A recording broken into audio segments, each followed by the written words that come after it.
just to give more flavor, because I don't think of genealogy just as being names and dates, although that's obviously extremely important. But I'm really interested also in the lives of the people I'm researching. I want to know why my grandfather applied for a passport twice. I want to know why one sibling left and one stayed. Why my grandmother was one of 12, and 11 of them went to Burlington, Vermont, and one went to Chicago. Why is that? So that, that just adds a dimension to what could be just a tree on paper.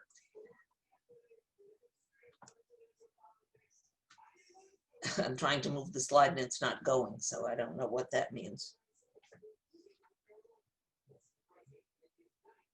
Jen, the thing is not moving. Are you hitting up on the at the top of the menu? There's nothing Go to up there. next slide. It's not advancing when you hit next. No, it's not. There's nothing up there because it's full screen. Hit the escape button. Okay. I gotta find the escape button. Upper left-hand corner. No, I know it's over there someplace. I'm just. Oh, there it is. It's out of my. Okay, escape. It didn't do anything either. You want your PowerPoint screen? Now, now I've got the top again. Wait a minute. I've got the top. So it says remote control, but that's not what I have. I can only see the shared slide, so I'm not sure what you're looking at. But if you use the arrow keys on your keyboard, that's what I was doing, and it didn't do anything. That's what I know how to do. I'm going to stop sharing it. Up in the you should be able to advance it from the menu up at the top. The menu says mute, stop video, security, participants, new share, pause share, annotate, remote control, and more. Go to your PowerPoint. Go to the software, the PowerPoint. Just click off of Zoom and just go to PowerPoint. Well, that's what you'll stay connected. Stop sharing. Wait a second. Pause share. Stop share. All right, everybody, just hang in for a minute while we try to figure this out. You know what? Here's the. Now, can you see that well enough? Because I can advance this. Oh, you haven't got it on share. That's why. We can't see it anymore. I know, because I haven't got it on share, and I'm looking for where share is. Wait. Down in the bottom next to chat. Yeah, I'm working on it. Wait a minute. Go to the bottom. That's not where share is. I think it's on the top. Oh, here it is. Share screen. Okay, I'm going to do that. And I'm going to pick this. And I'm going to say share. Now I can see it and I now can move it, but do you have it big enough? No, I can just move it by moving along, but. Yeah, you can do that. I mean, they are visible. You can read them on the screen. Can you read the slides? That's the main thing. How's everybody? Can everybody read those? Fine. Okay, I'm just going to do it this way. It's not exactly a number one, but it should work. So these are the two messages that I want to leave you with. Well, the first one is that you can find out a lot about your family even if there's no one left to remember. The genealogist's lament is, if only I had asked my grandparents when they were here. And now there's nobody who can tell me. But the fact is that there are lots of ways that you can find out material, whether or not anybody ever told you. And both with the internet and without the internet. The first project I ever did was for my father's mother, who was one of those 12 children in Burlington, Vermont, and their name became Brown. And I just couldn't keep track. I mean, I didn't know who they were. And I said to myself, I want to know what the original name was. I want to know the place where they came from. I want to know the order of the children. I had no computer. There was no movement. I did this all teaching myself. There was no website. And a year later, I had a reunion in Burlington, Vermont for 180 people. And I got up and gave a talk and could give all of the answers to those questions. So that's just to show you that nowadays with the internet and all of that, it will be easier for you. So, So I always tell people the first thing you should do is ask every relative who might have any information. So that's obviously going to be starting with the oldest ones. If there are people that you think may have memories or documents, ask them right now. Write everything down. Take any documents they have.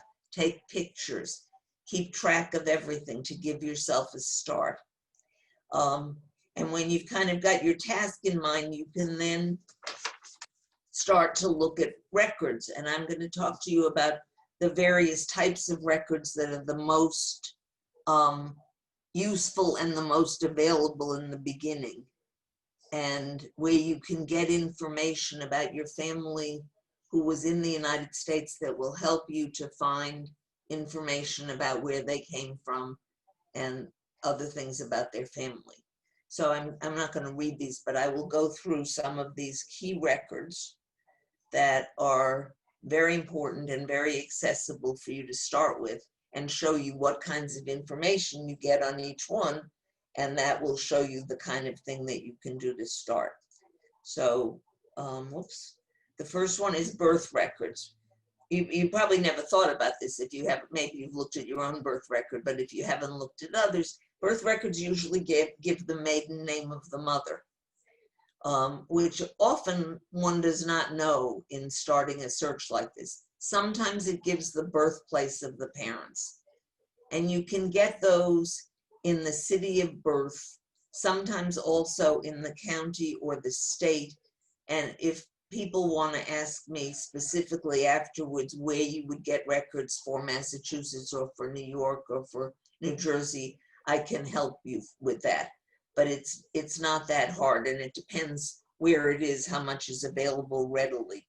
So this is a birth certificate for one of my father's first cousins. And I told you that my grandmother had 12 siblings, and they had 44 children among them. So my father had a huge number of first cousins, and all but one little group came from Burlington. And when I first started this, I went up to Burlington, Vermont, and I sat in a room in the city hall, and I looked up every one of those 44 cousins to see what it said about what's their birth date and everything. And on the 43rd one, this is no joke, I come to this record that has my father's uncle Harry, one of his children, and he writes on it, where were you born? Navardik, Russia.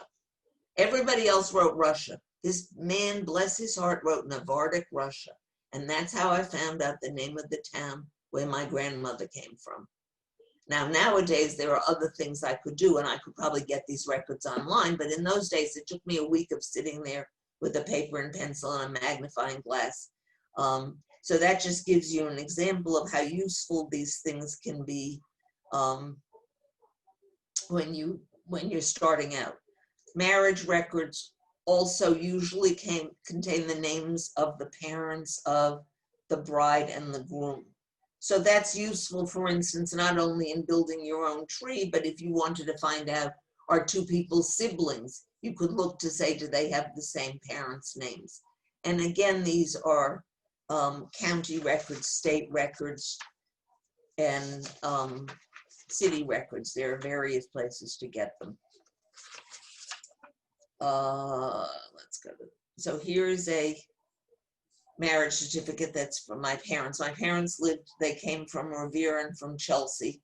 And I was telling Jen before that they actually moved to Ferncroft in whatever town that was. And I used to take my mother to the Danvers Public Library every week. That was the library she liked. But this goes back all the way to 1937 when they got married. And you can see on there that, yeah, I hope you can see this, that the names of all four of their parents are listed there, including the mother's maiden names. Now, it says my grandmother's name was Sophie Brown, which it was, but we know that she had a different name, which I didn't find out until later. And you know, you may know this for your parents, but when you're going a little broader afield, it's very helpful to have these documents. Yeah. Carol, is it possible for you to enlarge the screen? Folks are having trouble seeing I don't know how to do that except by document. going to do what I did before, and then I can't advance it. I can do slideshow. Try Try going to view. You might be able to make the slides bigger. Okay. I'm not sure it'll work over Zoom, View. but it Well, might, there's it a might Zoom, help. but I don't know what that means. Go in the lower right-hand corner Yeah. where the looks like a little cup on there. That will move right next one over to the right to your that one right there. Click it. How can you see that? Okay, that's fine. The question is, can I Now hit advance? page down and see if you can go to the next. That was what I can. Okay, well, good for you. Then let me go back to where in case you want to see that, I'll go back to the ones where you might not be able to see it. Can you see those now? Yes, Okay, and those of us out here also can enlarge on our screen just by using a thumb and a forefinger. Oh, that's what, if you have an Apple, I've got a PC. So, Touch screen to do that. You may not have a touch screen. in any case, this should be good and legible. And there you can see Harry Brown, Navardic, Russia. This was in 1900 when one of my father's first cousins was born. Then I'll go, this is my parents' marriage license, where you can see the names of their 4 parents and who married them and where they were living. Actually, it has an address there that I don't remember that my mother ever lived in Revere. I don't know what that address is, but everything is a little clue. So pay attention to every detail. So this is where we left off before we changed the screen type. Death records, there are several ways to get death records. One of them is something called the Social Security Death Index. And I'm going to tell you later how you get all these things. That's a record of people who drew Social Security and then stopped. If somebody never drew Social Security because it was too early, or it was a wife who didn't have a Social Security account, or the person's still alive, they're not going to be on there. But if they drew Social Security and then died, they're on that list, and it's a public list, and it's very large, and it's a great way to look when you're wondering when did somebody die that you're not sure of, and where were they. That's a great record to look up. I'm obviously talking to you not just about your own parents, but going further afield to areas that you don't necessarily know so well, people that you don't know. Death certificates is another one. I'll probably show you one. Another one is newspapers and death notices and obituaries, which are very useful, particularly for finding survivors, because often you're researching a family and a man had 2 sisters and you knew they were, Tilly and Esther, but you have no idea whom they married, and you may find in the obituary this person left Tilly so-and-so and Esther so-and-so, and that's a way to trace them. Sometimes funeral homes will let you have their records. And another thing is cemetery records, and cemetery records give, for Jewish people, the bonus of having the father's name right on the gravestone. And that's really useful. So this is a death record for one of my Browns from Burlington who was named Anna. And her father, my father would say to me he had an Aunt Annie who died in a fire. So she died before he was born, and he never knew her. 3 of his cousins were all named for her in the year 1905. And so it shows on you here that she died by a fire, that her name of her father, the name of her mother, including the maiden name of her mother, that's my great-grandmother, the name of the informant, in this case it happens to be her brother-in-law, and it tells you usually where it says place of burial, South Burlington. That was a cemetery way out of town at that time, which is now right in Burlington. But there's a lot of information that you can use here for various things having to do with building your tree.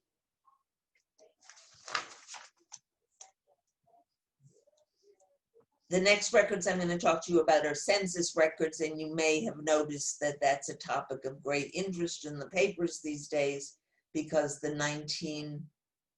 it's done every 10 years since 1790, and they're available through 1940, very easily found, except for 1890, when there was a fire. And that's a real shame because an awful lot of the immigrant records we would be interested in would be from 1890. At the moment, as you know, they're doing the 2020 census, and there's been a lot of controversy about how people are counted. 1950 will be available in 2022. So there may be people in this room who weren't in 1940. I was not in the 1940 census, but I am in the 1950 census. Ancestry.com has an every name index for every census. It's as easy as that.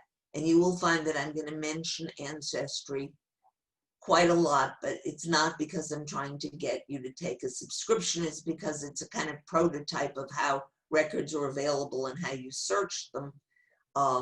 And I'm sure that your library has a library edition of Ancestry.com, and you can go into the library in the days when you could go in the library and use it.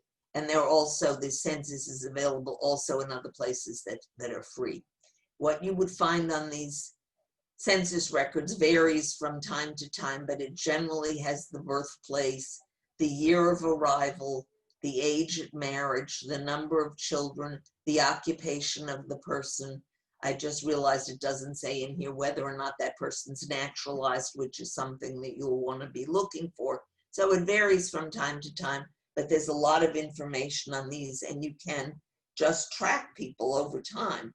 So this is a census record from New York from 1910. You can see on the top, and it's my best friend's grandfather.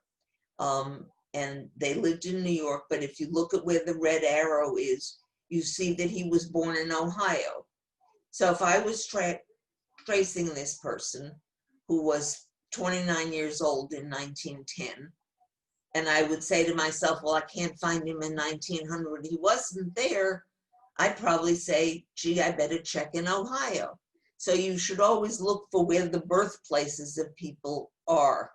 And that gives you a hint as to where else you might find them. And you can see it's a big sheet, and there's more of it that doesn't even show here, that has a lot of information on it. And they are variously legible depending on who the person that wrote it was. So this is yet another one. This is actually my husband's father. And it says on here, this is a census from Arkansas. And it was a mystery to us how he was born in Arkansas, because he lived in Oklahoma, and over time we solved that mystery. I'll spare you the story, but it's very interesting, and it comes from this clue, and it says that his father was from Oklahoma and his mother was from Arkansas. His mother was from Texas. But anyway, every piece of information is something that you should pay attention to. And I would say write it all down, even if you're not sure what it means. There'll come a day when you'll say, didn't I see something about Arkansas? And you'll have it in your notes. This is yet another one. I just put in a bunch of them to show you. This is my grandparents in Chelsea and my grandmother's brother. And so my mother is in here and her siblings. And that's the other half of it. It's basically, it's like not a legal size sheet, but you know, not 8.5 by 14, but 11 by 17. And there are columns, and you can see the different pieces of information. And when you've got it on the computer screen, you can enlarge it and find all the little details. The next records that I'm going to talk about are immigration and naturalization records. Naturalization records are at NARA, which is the National Archives and Records Administration. Sometimes they're also in city and county courts. The National Archives that has all the New England records is in Waltham, Mass. So I don't think they're open at the moment, but it's very convenient because you can find things from Connecticut and Vermont and Rhode Island. They also have federal naturalizations, but also city and county ones. Naturalizations were standardized by the government in 1906. And after that, they're standard and much more informative. And they're always federal records, but before that, it could be a local record. And on the naturalization, the form after 1906 basically says, I so-and-so am certifying that I came into this country on such and such a date. I was born in such and such a place on such and such a date, and I had allegiance to the Tsar of Russia or the King of England or whoever. But now I'm declaring that I plan to stay in this country and I'll be here. And it lists also the names of the wives and children often. So there's an awful lot of information on that. And the most useful thing about it, I find, is that it will tell you what ship your grandparent came on. Let's just say grandparent for the sake of discussion. And that's the best way to find it if you can find the naturalization. So this is a naturalization for a cousin of my grandfather. And you can see this is called a declaration of intention. It's the first document that people would file. Jews called them first papers. Sometimes I was just looking at a record today and it asked the person, are you naturalized? It was a World War I registration, and he wrote first papers. And then you get the final one. But what's interesting about this is it tells you this man's name was Aaron Levy, but guess what? He came into the country as Aaron Lolofsky. And if you only knew Aaron Levy, this would be a way to find what his name was. And it tells you where he was born, Pavlograd, the date of his birth, what ship he came in, the name of his wife, who's still in Russia, and he arrived at the port of Philadelphia, and that's a way to then trace his manifest, which is a very important document. So now, this is his second papers, his final papers. When you took naturalization, you had to be here for 5 years to become a citizen, but you could take out your first papers on the 3rd day you were here or the 4th year. It didn't matter, but the end had to wait to 5 years. So here he is now showing you it's now 1920 that he declared his intention, and now it's, I think, even later. And by now he's got all his children here. He finally brought his wife over. And he's listing all of the children and all their birth dates. So each of those is something that if you don't know this, let's assume you're doing your grandfather's brother. So you don't know who those kids are. For sure, you knew there was a Harry someplace and maybe a Mary, but you're just not sure who they are. All of this is right there available to you. Then the next topic, logically, is ship records. I'll show you what they look like. Passengers were registered on a ship with a lot of information on it. They were on manifests, is what the word is called. It's a big, huge thing like a census sheet. There are records of lists of ships from Europe, every single ship that ever came. There are indexes of passengers from the Russian Empire. There are indexes of people arriving in different ports. There are indexes of people departing from various ports. It says on here, Hamburg, about half the immigrants came from Hamburg. So it's a very good place to look for a record, and I'll show you how to do it. And Hamburg had very good records. They almost always have the town of birth. And you can also find those records on Ancestry and on other sites at the Ellis Island site and at the National Archives. So this is a record. It's not the original document yet, but it's a record. If I put in Kantrowitz, which was my great-grandmother's name, and I had some idea of what the time is, I'm finding a whole bunch of people here who might be the person I'm looking for. And indeed, there's Mattis and Mendel, and they are the very people that I'm looking for.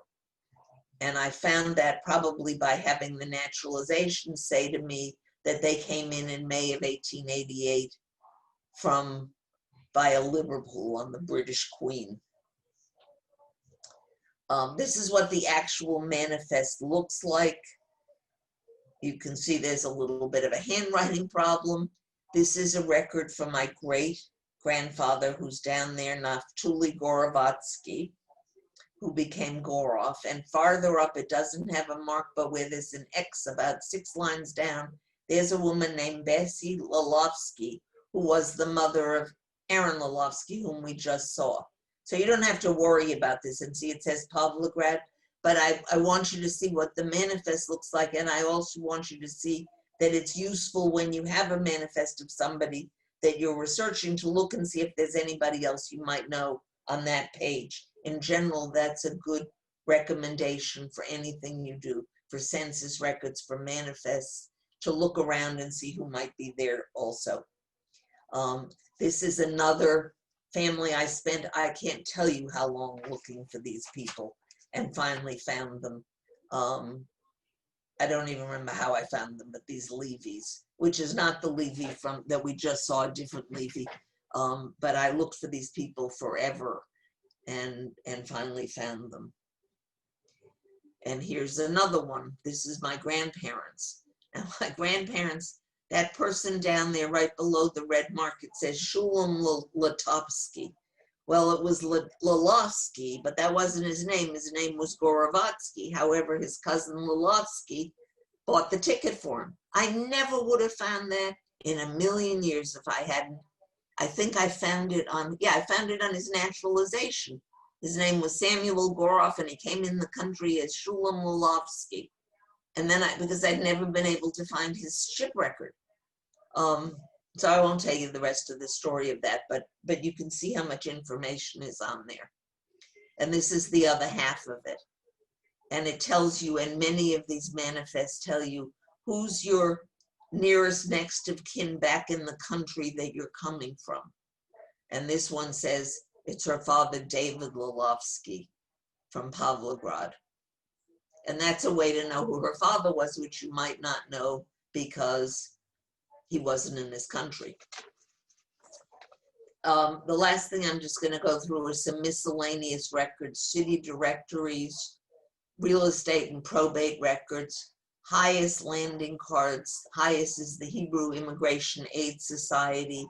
They met Jews at ships and helped them to come in if they needed something. And the cards for Boston are online. The cards for the other places, particularly New York, are not yet indexed, but they can be and sometimes there are even case files. So if you're lucky enough to have somebody that was met by highest, that's a whole little bunch of records you can find. This is a city directory, just to show you what it looks like.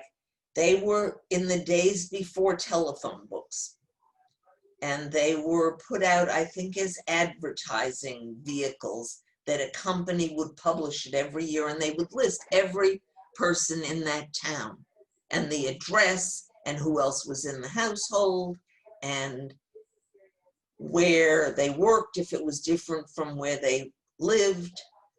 This one is from North Adams, which had nothing to do with me, but my aunt had told me that she thought that the Browns came from North Adams. Well, it turns out there were relatives in Albany, so I guess that's an understandable mistake, but I just keep this to show you how you can find something that has no use to you whatsoever, but it is a typical kind of thing, and those records are very useful, and you can follow them year by year by year, because every year it'll say to you the same address or a different address. Sometimes it says the person died, or the person, it'll say removed to Poughkeepsie, and you'll know that that family left. This is, I mentioned newspapers. This is a newspaper story about poor Anna Brown who died in the fire. We saw her death certificate, and I wondered, gee, since she died in a fire, might there have been something in the paper about it? Because Burlington wasn't the biggest town.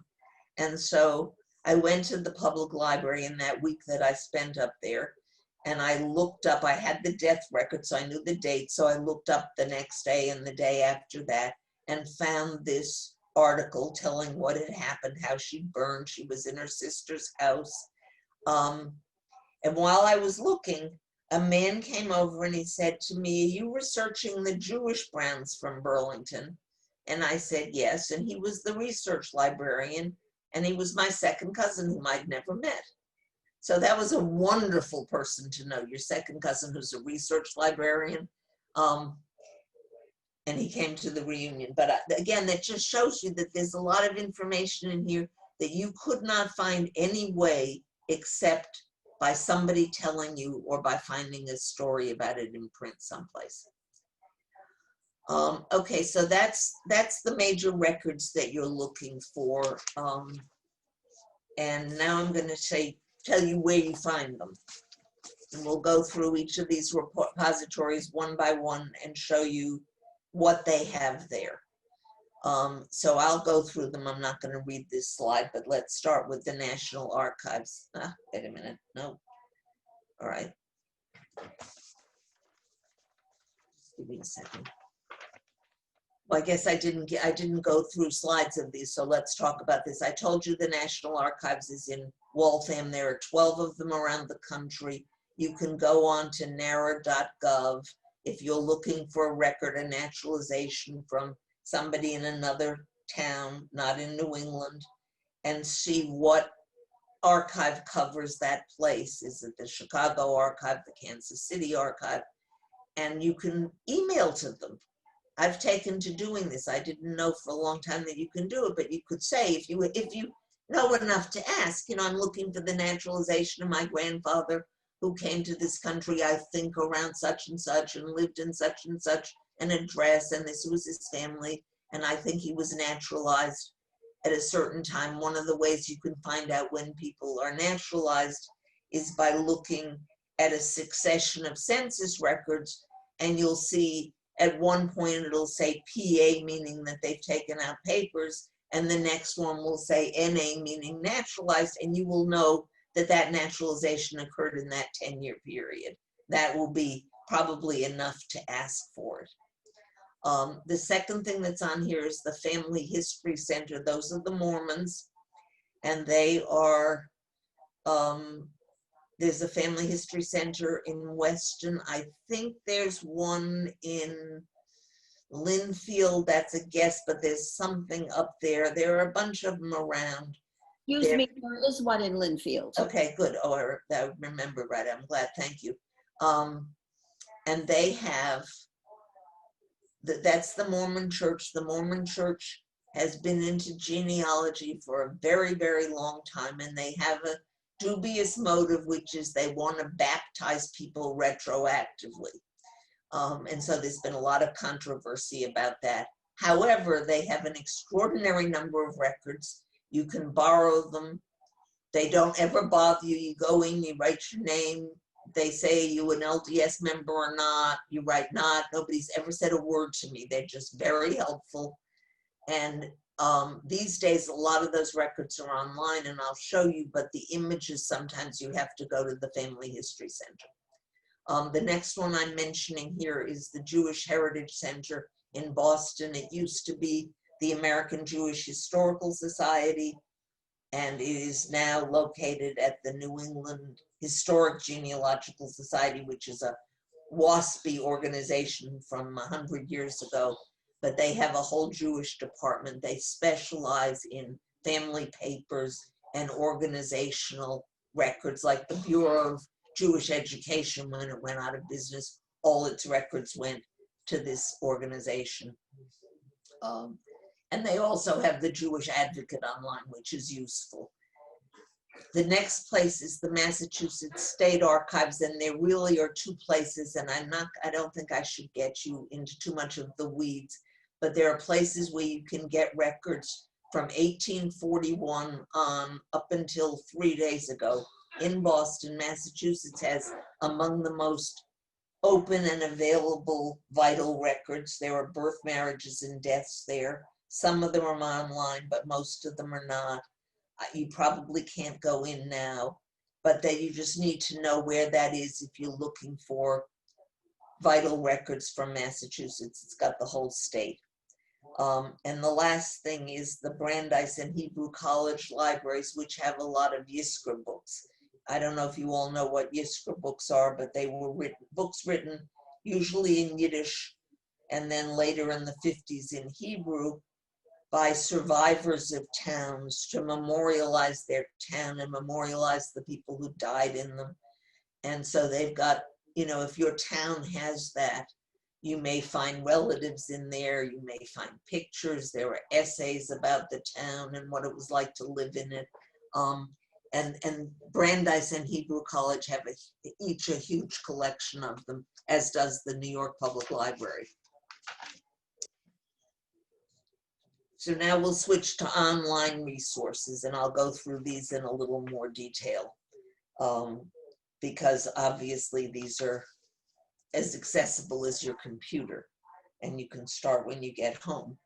The first one is JewishGen. JewishGen.org is the site for Jewish genealogical records. It is a collection of databases from all over the world. There are all kinds of features on it that are very, very useful. There is a whole cemetery database that has tons and tons of cemeteries from all around the world. There's something called the JewishGen Family Finder. When Jewish people, genealogists, go to conventions and they have name tags that say their names and their towns together, because what you're always looking for is for somebody that's has the same name and town as you do. So you may have a name that's pretty uncommon, but it was in 20 different towns and you want the one that has the same town as you. The JewishGen Family Finder, you can look up your name and town and see if anybody's doing that, if anybody's doing one or the other. I use it all the time. I'm always writing to people saying, I see that you two are looking at so-and-so from such and such a place, and can we compare notes? There's a family tree of the Jewish people. I actually don't use that much, but it's been enhanced, and it's meant to be eventually a tree of every Jewish person. There are special interest groups, both general ones and regional ones. So you can go to a group that's working on Lithuania, on Poland, on Germany, on Galicia. You can look for a group that's working on rabbinic dynasties. And you can just sign up for one of those. There's no such, it's not an in-person thing. This has all been virtual all along, but you can sign up and you can get a daily digest from them with postings. You can find people and ask them research questions. Those are the main things on JewishGen. There are some tools, to change, but nowadays you can find 20 different ways to change a Hebrew date to an English date. That's what the homepage of JewishGen looks like. I would say to you, the very first thing you should do, even before you start talking to the old people, is to sign up on JewishGen. It's free.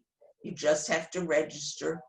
They don't bother you, but you have access to an awful lot of records. And then if you get more into it, sometimes there are some of these special interest groups or town groups that you might have to pay a little bit to get some records, because this is almost all a volunteer organization, and it's people doing labor about their families is how they get their records.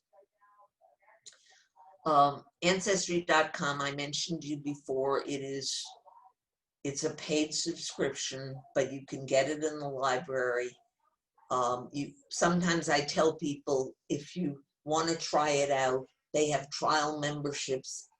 Write down for yourself a list of absolutely everything you think you might want to look up in a month, and then start your trial and then start looking. Don't, start your trial and then think, gee, who could I look up? They have all the censuses. They have the Social Security Death Index. They have the passenger lists. More and more and more, they have state and vital records, city vital records. There are an awful lot of those online. There are military records. There are World War I and II draft cards, which are extremely useful. And there are family trees, and there are a whole lot of people who have put their family trees on Ancestry, including a fair number of Jewish trees. So one of the things you can do when you're working on a family is go see if anybody's put anything in there, and you'd be amazed. I found one today for some family I was working on, and it happened to be not a very good one. You have to take these things with a grain of salt, but it will give you, if you can find a tree, it'll give you directionally some information, how many kids there were roughly when somebody was born and died. And some of them have records attached to them, so you can see the actual record without having to search yourself. So that's what Ancestry, that's the opening page. They do DNA, as you know, and so they push that a lot, and you've seen their ads for DNA. You can also put your family tree onto Ancestry. I have my tree there. It allows me, when I find a record, to attach it to the tree. It allows people to see if they're doing something with somebody. I get these things all the time because I have all those 44 cousins and 88 in the next generation and all kinds of other people. And so people find and they say, gee, I see so-and-so that you're connected to. But that isn't necessarily something you're going to do as a beginner. SteveMorse.org is a wonderful site. Steve Morse was the man who invented the Intel chip in California. So he was a techie, and when Ellis Island, he's a genealogist, when Ellis Island came out first, which is like 15, 20 years ago, and he went searching, he discovered that their search engine was absolutely awful.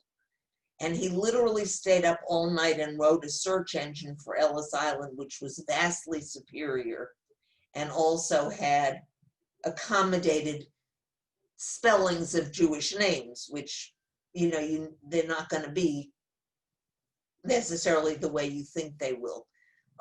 So they sort of struck him off the register, but eventually they adopted it. And from then, he has done tons and tons of other search engines. He doesn't have records, he has search engines. He has ships from all kinds, coming into all kinds of different ports. He has a birthday thing that lets you try to find out if you can get the maiden name of somebody and the person's birth date, you may be able to find that person by the birth date. He has New York City brides and grooms.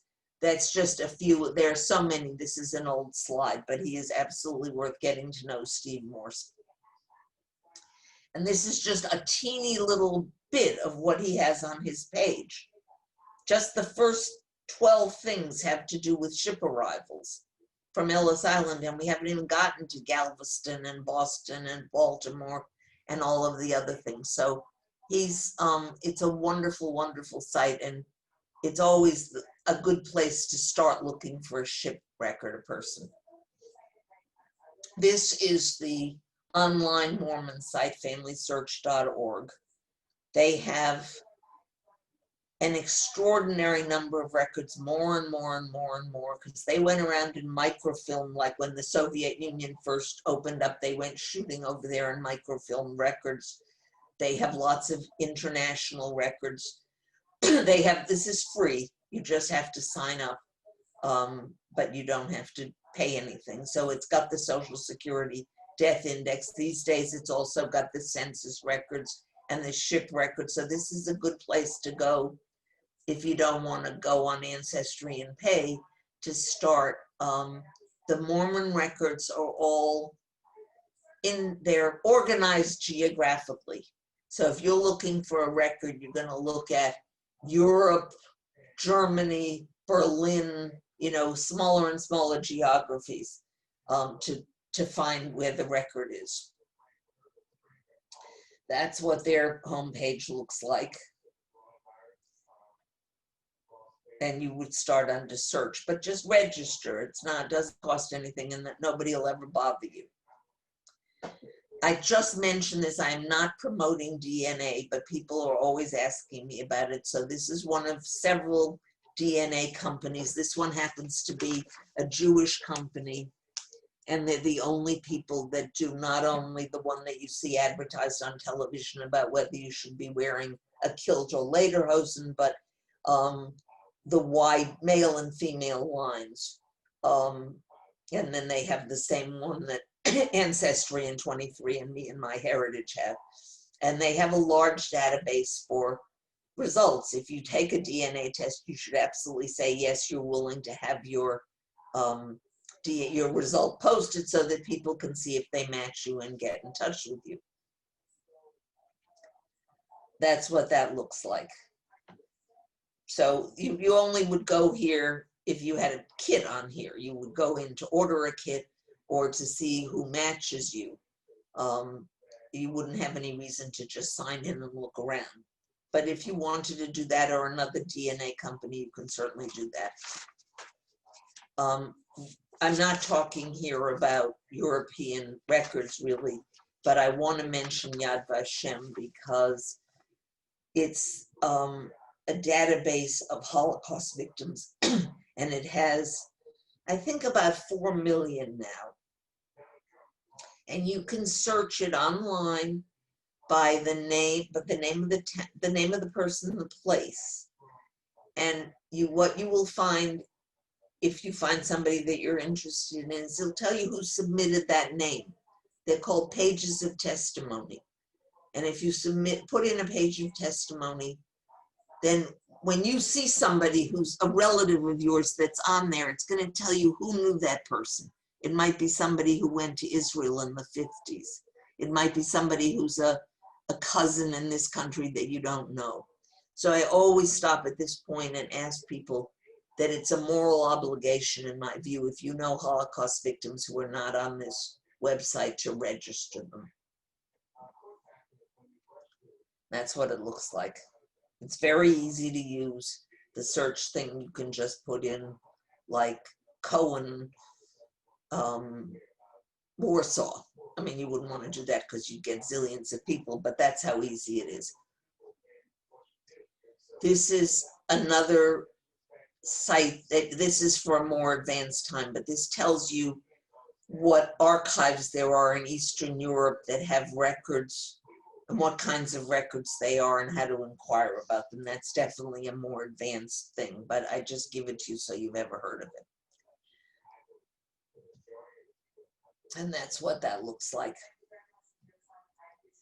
I didn't even used to talk about these, but now I do because there's so many of these public family trees, and I mention them both under the Jewish Gen family tree of the Jewish people and on Ancestry, but there are other places. Roots Web, Jenny, which is an Israeli company, has family trees, and they're generally available. Some of them, like Jenny, you have to be a member to go in, but they're by and large pretty public if you access one, and you again may find somebody that's done a lot of work for you and whom you want to meet. So that now I'm just going back to what I started with, which is you can do this. It is really fun. There's a lot of stuff there. I hope I haven't overwhelmed you. If you take nothing away from this except to say, gee, I really want to get started on that, and I'm going to sign up on Jewish Gen, and I'm going to start collecting information in my family, I'll feel as though I've accomplished what I wanted to accomplish. And I am now happy to answer questions on any topic you would like, anything that I spoke of. I think I'll put the slides down so I can see more of you. And I think that Jen was going to tell me what's in the chat. We've got quite a few questions. I just want to make a quick announcement about Sure. Ancestry. Ancestry is not a statewide database. It's owned individually by libraries. So if you do not have a Danvers card, if you have one from another community, you want to check and see if your library offers it. I know Beverly does. I think Peabody does. So check that first. The other thing is Ancestry has been very good this year during the pandemic. Normally, the remote service that they offer is kind of a scaled down version of Ancestry that you can get through the library. But since March, they've been offering the full library edition remote access from home. And that will continue through the end of the year. That's right. Thank you for library, mentioning that. That's absolutely. Oh yeah, no, hopefully I've been checking month by month. They've been extending it. So who knows, it may continue into next year. If you don't have a library card, you can go on to the Danvers Library webpage. It's danverslibrary.org, and request a card that will allow you to use our But you subscription. can't use Ancestry remotely from your library, can you? You have to be in the library? Normally, yes, but because they're making the whole collection available remotely, now you can do that from home. Oh, good. Beverly Before, allows there you was one, there's a online piece access. called Heritage Quest that Beverly is a allows- scaled down version that we use for remote. Excuse me? Beverly allows online access if you're a member of the Beverly Library. I've been on it many times. Oh, good. Good. Normally it's Heritage Quest. It's very scaled down. It's not as good as the Ancestry Library Edition, but they've done away with that during the pandemic. So you get the full access, which is really nice. The first question that we have is, if your relatives are from Russia, how do you find birth certificates for them? Well, first thing you have to do is decide what you mean by Russia, because for a very, very long time, people, like I showed you that birth certificate from my father's cousin that happened to say Navardic Russia, but mostly they would say Russia, but that didn't mean it necessarily was Russia. Could have been Poland, Lithuania. So the first thing you have to do is find out where exactly that is before you can even think about getting birth certificates. There are archives there, and in that Roots to Roots, you can look up for it, what archive there is that covers the town you're interested in. And it will show you in that whether there are birth certificates for the period that you're interested in. There may not be. That is really a very advanced search, I should say. And you certainly can try it, but it's not easy, because they're not wildly responsive. Maybe they're getting better, but did that answer enough, or do you want to, whoever asked that, have a more specific question? Was that you, Laura? Yep. You got to unmute yourself. Okay. Yeah, I kind of expected you were going to say that. My mother's mother came from Russia, and they didn't even recognize her birthday. In census records that I found, her birthday varies widely. Right. Because my mother said she figured her mother had no idea how old she was. So that's probably true. There also was a different calendar system in Russia and here, so it might be a Gregorian date. But what's important is to find out where that was. Where she came from, what town or what county or something. I think it was Kovna, but I'm not. Yeah. So that's Lithuania, and there are lots and lots of Lithuanian records on Jewish Gen. Okay. One of the things you have, I didn't say this, but Jewish Gen has something called a town finder. It started out years ago as a little book, but if you put in Kovno, it would tell you anything that had that name. It's not like a gazetteer. It will tell you how many Jews there were in 1900, what jurisdiction it was in before the war, after the war, what people are searching for people in that town. I mean, that's very useful, and it's very easy to do.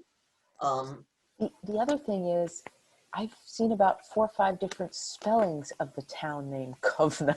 Well, because that's the other thing that Town Finder does, is it gives you about 10 spellings of them. Because the Yiddish name is different from the Polish name, is different from the Russian name, is different from the current name. Now some names are Ukrainian, which are different from what they were in Russian.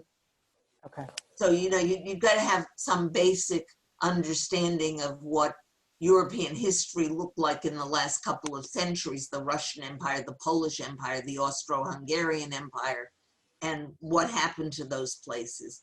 I mean, you might have heard of Galicianers, for instance, people from Galicia. Well, Galicia doesn't exist anymore. Half of what was Galicia is in Poland, and half of it is in Russia.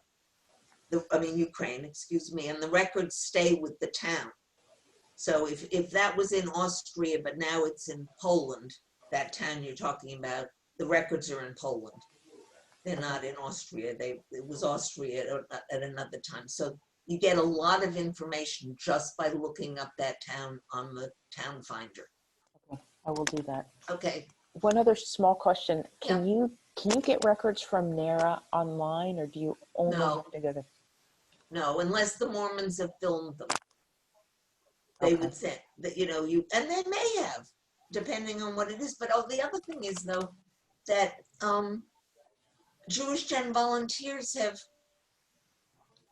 gotten tons of records. People get together and they chip in and they get access to records and they film them and they translate them and they post them. And I was doing something for somebody whose family came from, I have to just remember which one it was. It's someplace that's in Poland now. I cannot tell you the number of records I was able to get for his family online on Jewish Gen, on the Polish section, that were, very often the originals were there, at least the index was there telling you there was such and such a record. So you should absolutely, before you go trying to write to anybody in Europe, you should go through Jewish Gen and exhaust everything that's there, and it'll take you a good long time. Okay. Thank you. Anybody else? Next question is it the JGS that has sponsored someone to take photographs at the Jewish cemeteries in Massachusetts? If yes, how often are they updated? Oh, that's a touchy subject because I'm in charge of research. It is actually the entire Jewish community in the world is doing that. And the JGSGB does Massachusetts. And we have about half the cemeteries done. They're difficult to do because you have to go in and photograph them, record the location so that somebody can find that grave, and have it translated and posted. And so often they're not updated very often because somebody has to go back and do that again. About half the cemeteries in Massachusetts at this point belong to JCAM, which is the Jewish Cemetery Association of Massachusetts. And they've given us and the Jewish Heritage Center access to their records, but they haven't been updated. And some of them you'll find haven't been done at all, which is really sad. So if anybody wants to do that, let me know. It's a really wonderful project. I did do a project for Yortzeit plaques, and there were 80,000 Yortzeit plaques from Massachusetts online on Jewish Gen. You'll see it'll say memorial plaques, and you can go by state, and all the ones that we could ever find in Massachusetts up to the last few years are online, and you just wouldn't believe how many there are. And I'm often, when I'm doing work for somebody, I can go and find that they never knew about these things and they never knew what their great-grandfather's name was, but somebody put up a Yortzeit plaque for that person in 1933, and it's still there, or it's been photographed. So that's another source besides cemeteries. I might add for you that there's an outfit called John Ross Incorporated that is managing about 20 cemeteries in the Essex County and related areas. Never heard of Jewish cemeteries. And really? John Ross? Never heard of it? No. John Ross Incorporated out of Danvers, and they are keeping very good records. Our cemetery in Beverly, in fact, we are in the process of turning over the Jewish cemetery records from Beverly to John Ross Incorporated. Really? Okay. And what do they do with that? I mean, I don't mean to be intrusive, but JCAM, for instance, when they take over a cemetery, they like it if it comes with money. Often it'll come with money because the synagogue is closed and there are some assets left. But, they get, the only fees they ever get is if there are still unsold cemeteries. So is this place a profit-making organization?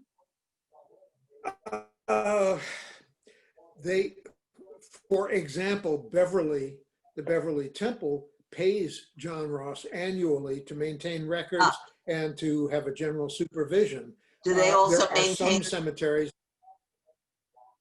Do they maintain the physical grounds too? That's still up for discussion. Okay. As to whether they, but The only thing is, I have discovered so far, they may be a little bit jealous about their records for the 20 cemeteries. But I think if approached the right way, there's a fellow named Dave McKenna, who is the head of John Ross Incorporated, and I think he is very history minded. He's on the Danvers Historical Society. Okay. He might be approachable. He runs call him. the Temple Beth Shalom in Peabody as well, which used to be Temple Beth Shalom. Right. I will call him for sure. This is just a semi-related subject, but I didn't mention Find a Grave. And there are many cemeteries that Find a Grave is just some kind of, people do it themselves. I mean, there's obviously some umbrella organization, but people go around and shoot cemeteries, and they're all on Find a Grave. There are lots of Jewish cemeteries on there. And I often find graves that aren't on the Jewish, it's called Jobar, the Jewish Worldwide Burial Record. And there are sometimes pictures. I mean, when you're doing a Jewish grave, you need to have the picture to see if you can figure out what the Hebrew says. But many times that's on Find a Grave. That's free. Findagrave. I think it's .com, but it could be .org. I think it's .com. And they're all over the place. And there's something else called the Billion Graves, which are Jewish graves and mostly in Europe, I think. So all of that stuff is just becoming more and more available. But I thank you for that tip, Paul. May I give you a phone number for the business? But don't tell them where you, don't tell them I Okay. sent under him. John Ross is 978 Yep. 774 Yep. 0139. Okay. Perfect. I will look that up either tomorrow or probably Monday. That's great. And I'm telling you that in return for whoever it was that 5 or 8 years ago came through our cemetery in Beverly and unbeknownst to us took pictures of all of the monuments, which has been helpful to us. So are they online? Are they on Jewish Gen, those pictures? They're on Jewish Gen. Okay, I so then don't it was know probably, if it was somebody from us. I don't know who, but that's great. I don't know if it's been updated. Yeah, That's all. that is obviously the trick with databases that continue to grow. But thank you very much. Next Sure. question.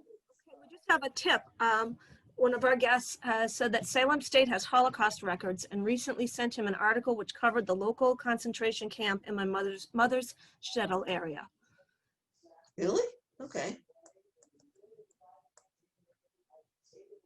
My father taught at Salem State when he was first married in the late 30s. They absorbed the Holocaust Center of the North Shore. I will look that up too. Any other questions? Marion, did you raise your hand? Oh, okay. Just stretching, that's all right. No, I'm just moving. I have a question. This has been very Is that informative. Jody? Yes, I'm sorry. That's okay. Is it possible for you to email us the PowerPoint thing that you just did, so we can have a record of all those sites and everything? You know, I don't do that. I don't know why, but I do have, we have well, no, let's do it this way. If you go to jgsgb.org, Whoa. Do that again? jgsgb.org. Yep. I think it's under, that's our local site. And we have a lot of handouts on there that have the sites that you're talking about. Oh, perfect. And other things. So that's, I think you don't have to be a member to get those. But we give, if I had come in person, I would have had some things to give you like Carol? that. Carol, if you want to email me something, I can send it out to the group. Okay. We have all Sure. the email addresses from. Right, registered- okay, I can certainly do that. Wait a minute. That would be awesome. Thank you so much. Email Jan. Yes, I can do that. I will do that. Could you just repeat that link one more time? JG what? S as in Sam, GB. It's Jewish Genealogical Society of Greater Boston.org. Yeah. Handouts. It's in the It's chat. also Great Britain, so sometimes we get mail for them, but and we're an all-volunteer organization, and we think we're the largest Jewish genealogy society in the country. Wow.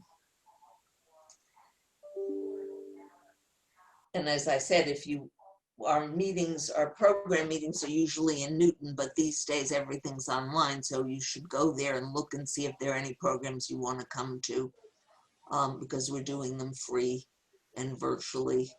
I'm just trying to think. I just went to a wonderful one a couple of weeks ago about Ellis Island manifests. But so you know, if you just take a look at that website and see if there are upcoming things, and if you wanted to join, it's not very expensive, and then you would get all kinds of